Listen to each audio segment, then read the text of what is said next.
Un royaume de prêtres, les histoires de l'Apocalypse de Brenda Wendner. Ainsi, dans la hiérarchie de Dieu, le flux d'autorité va du Père vers le Fils. Il passe ensuite à la fois du Père et du Fils vers l'Esprit, et de là passe au corps du Christ. 1. Le ministère de l'Esprit découle à la fois du Père et du Fils. Et je regardais, et voici au milieu du trône et des 4 animaux, et au milieu des anciens, un agneau était là comme immolé. Il avait 7 cornes et 7 yeux, qui sont les 7 esprits de Dieu, envoyés par toute la terre. Apocalypse 5, verset 6. Dans l'Apocalypse, le Saint-Esprit est souvent décrit comme les 7 esprits. 7 est le nombre associé à la divinité et à la plénitude. Le Saint-Esprit fait partie de la communauté divine de Dieu et il manifeste la plénitude de la nature divine. Il n'est pas une force, mais une personne qui est intimement impliquée dans la réalisation des plans et des buts du Père et du Fils. Les 7 cornes de l'agneau représentent l'omnipotence de l'Esprit de Dieu et les 7 yeux parlent de son omniscience. L'omnipotence et l'omniscience sont des attributs qui appartiennent à Dieu. Il réside dans l'agneau et s'exprime par l'Esprit. L'agneau va envoyer l'Esprit dans le monde pendant les derniers jours, tout comme il l'a fait dans les premiers siècles, lors de la fête de la Pentecôte. Les premiers disciples ont été renforcés par le Saint-Esprit que le Christ avait envoyé du ciel pour remplir les croyants. En plus d'être associé au chiffre 7, l'Esprit est intimement lié au trône de Dieu. L'Esprit n'est pas assis sur le trône comme le sont Dieu le Tout-Puissant et l'Agneau, mais il réside en présence immédiate du trône de Dieu, prêt à agir au nom de la divinité. Jean, aux 7 églises qui sont en Asie, la grâce et la paix vous soient données de la part de celui qui est, et qui était, et qui sera, et de la part des 7 esprits qui sont devant son trône. Apocalypse 1, verset 4. Les éclairs, les sons et les tonnerres qui émanent du trône sont, je le crois, une manifestation de l'Esprit en réponse aux jugements de Dieu qui sont sur le point de tomber sur la terre. L'Esprit est également représenté comme 7 torches ou lampes qui brûlent devant le trône dans le temple céleste, dans la ménorah, aux 7 branches qui éclairent l'intérieur du lieu saint. Cela représente les torches de feu présentes devant le trône céleste. Et du trône sortaient des éclairs, des tonnerres et des voix, et devant le trône brûlaient 7 lampes ardentes qui sont les 7 esprits de Dieu. Apocalypse 4, verset 5. Dans l'Apocalypse, le nombre 7 est particulièrement associé à l'Esprit. Le Saint-Esprit est représenté par 7 torches ou lampes de feu qui brûlent devant le trône et par les 7 cornes ou les 7 yeux sur l'agneau. Il est associé au tonnerre, grondement de voix qui émane du trône. Et parce que le nombre 7 est lié à l'Esprit et au trône céleste, je crois que les 7 tonnerres d'Apocalypse 10, 3 sont également une représentation de l'Esprit septuple. Et il s'écria d'une voix forte comme un lion qui rugit, et après qu'il eut crié, les 7 tonnerres firent entendre leur voix. Apocalypse 10, verset 3. Il fut dit à Jean de sceller les paroles des 7 tonnerres, et même si nous ne pouvons que spéculer sur ce que les tonnerres ont dit, nous pouvons être à peu près certains que les paroles que Jean entendit provenaient de la voix de l'Esprit en réponse au rugissement du lion, qui est Christ. Après la seconde venue du Christ, après son règne millénaire et après le jugement final du grand trône blanc, Dieu créera un nouveau ciel et une nouvelle terre. Dieu abolira son temple dans les cieux et sa présence résidera dans sa nouvelle salle du trône, le nouveau Saint des Saints, représenté par la Nouvelle Jérusalem, la ville de structure carrée. Il n'y aura pas de lieu saint, pas de ménorah, d'autel ni d'encens ou de table de pleine proposition, car il n'y aura pas de ténèbres, pas de besoin de prière, et chacun habitera dans la présence de Dieu. À ce moment-là, le fleuve de vie coulera du trône de Dieu. Le ministère de vie de l'Esprit sera représenté par les eaux de la vie qui coulent du trône de Dieu, les eaux vivifiantes étant mises à la disposition de tous ceux qui désirent boire. Dans Jean 7, versets 37 et 39, Jésus utilise l'analogie des fleuves de vie en se référant à l'Esprit. Le dernier et le grand jour de la fête, Jésus se trouvait là et s'écriait « Si quelqu'un a soif, qu'il vienne à moi et qu'il boive. Celui qui croit en moi, des fleuves d'eau vive couleront de son sein, comme dit l'Écriture. » Or, il dit cela de l'Esprit que devaient recevoir ceux qui croiraient en lui, car le Saint-Esprit n'avait pas encore été donné, parce que Jésus n'était pas encore glorifié. Jean 7, versets 37 à 39.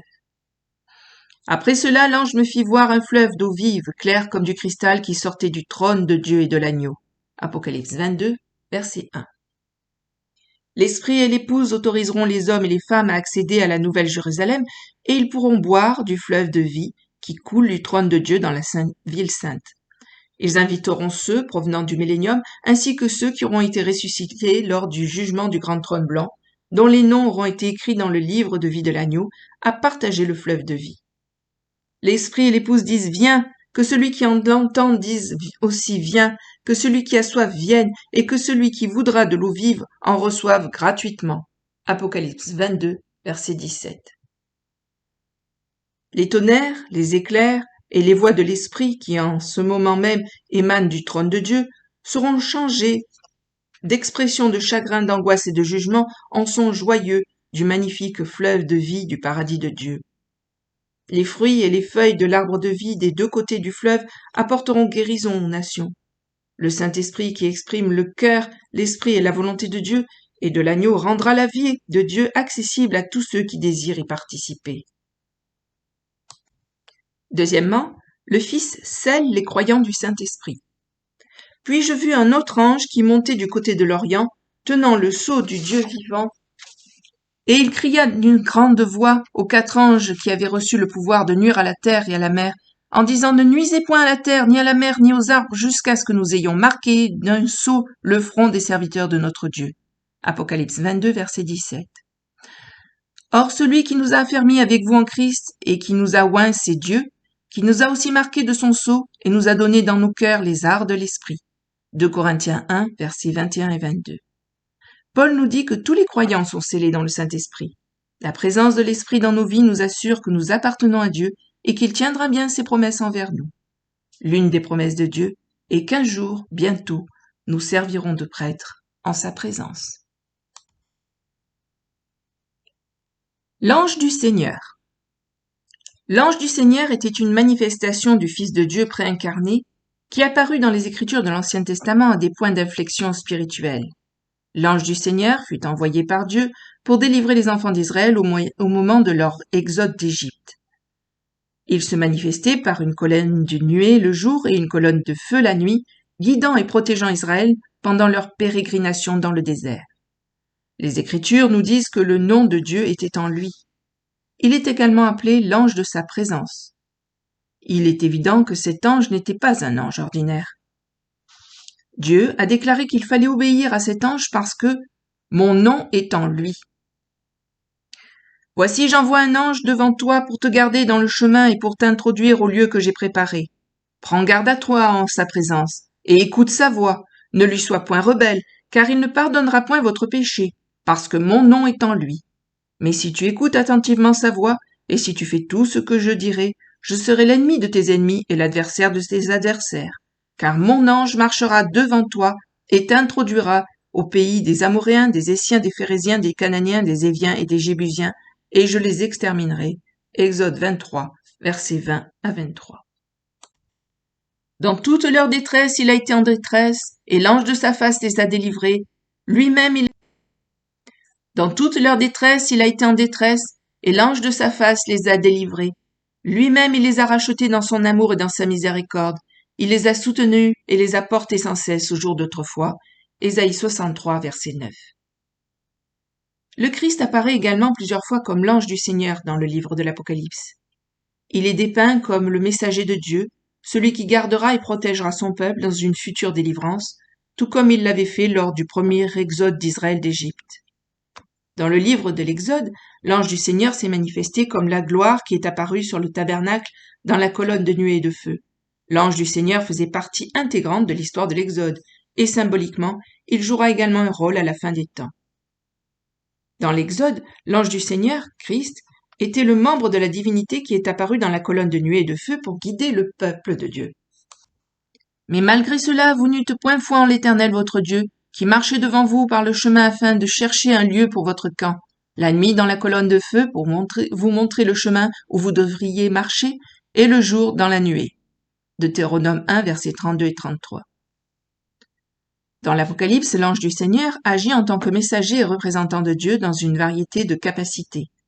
Il scelle les serviteurs du Dieu, Apocalypse 7, ressuscite les morts et change les vivants, Apocalypse 10, supervise la destruction de la prostituée, Apocalypse 18, et conduit le reste d'Israël dans le désert, comme Zacharie 14.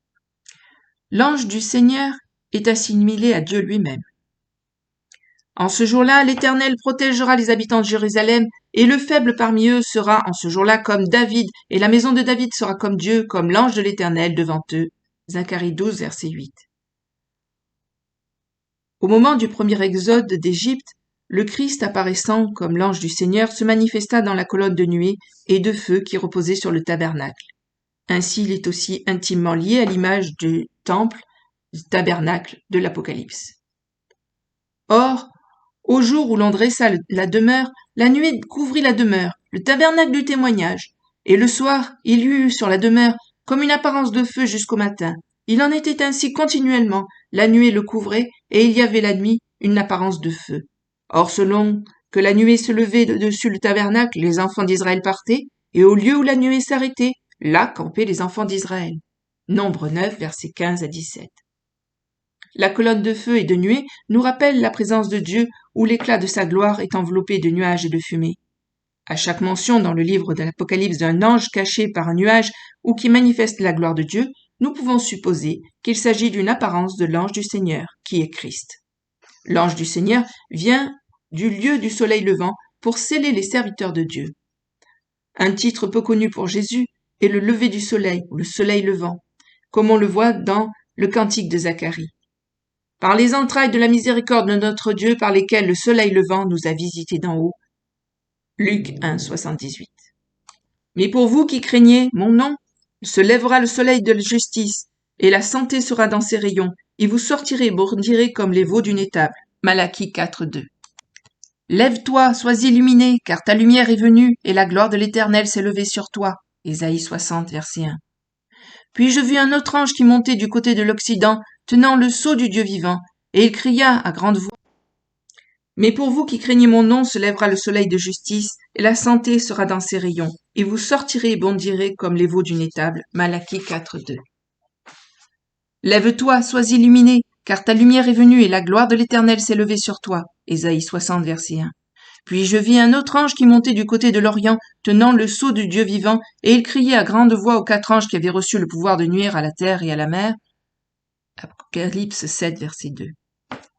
Ceux qui sont scellés recevront la miséricorde curative de Dieu et marcheront dans la lumière de l'Esprit, car l'ange du Seigneur accordera à ses serviteurs le don du Saint-Esprit. L'apôtre Paul utilise la métaphore du scellement pour décrire la façon dont tous les croyants sont scellés par l'Esprit. En lui, vous êtes aussi, après avoir entendu la parole de la vérité, l'évangile de votre salut, et avoir cru en lui. Vous avez été scellés du Saint-Esprit qui avait été promis, lequel est un gage de notre héritage pour la rédemption de ceux qu'il s'est acquis, à la louange de sa gloire. Éphésiens 1, versets 13 et 14. Car autant il y a de promesses en Dieu, toutes sont oui en lui, et amen en lui, à la gloire de Dieu pour nous. Or, celui qui nous a affermis avec vous en Christ, et qui nous a oints, c'est Dieu, qui nous a aussi marqués de son sceau, et nous a donné dans nos cœurs les arts de son esprit. 2 Corinthiens 1, versets 20 et 22. Le sceau de l'esprit est la garantie que Dieu tiendra toutes ses promesses envers nous. Le Saint-Esprit oint les croyants, les mettra à part pour le service. Il oindra les 144 000 d'Israël en les scellant dans le Saint-Esprit. Le Saint-Esprit est envoyé sur toute la terre par l'agneau aux 7 cornes et aux 7 yeux, qui représentent l'Esprit de Dieu. Résumé. Contrairement à d'autres livres prophétiques qui ont été écrits par des hommes inspirés par le Saint-Esprit, le livre de l'Apocalypse a été donné directement de Dieu au Christ.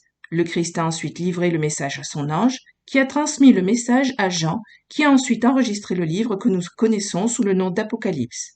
Christ, l'ange et Jean ont tous confirmé la vérité du témoignage qu'ils ont donné.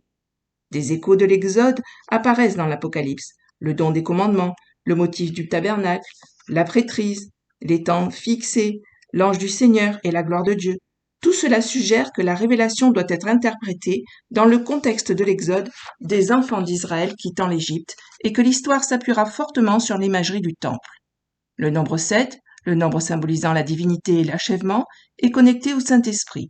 Le nombre 24 est lié aux divisions de la prêtrise qui sont décrites dans 1 Chronique 24. Les croyants en tant que prêtres et rois sont représentés par les 24 anciens qui seront amenés dans la salle du trône céleste à leur heure fixée selon la division à laquelle ils appartiennent.